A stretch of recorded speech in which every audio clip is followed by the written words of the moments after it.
Hi everyone, I hope you are doing well. Today I'm going to show you how we can create these types of lines using shortcut key in Microsoft Word. If you found it helpful, don't forget to like it, leave a comment and subscribe. Let's start. First, I delete these lines. To create a line, a wave line, just shift and this symbol on your keyboard, then enter. Directly you can create this wave line. Also, if you add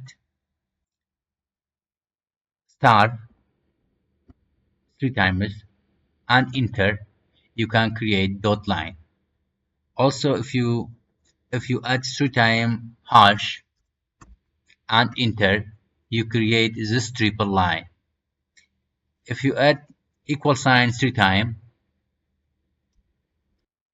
and enter, you create this dual line. If you add minus sign 3 times, just enter, you create this thin line.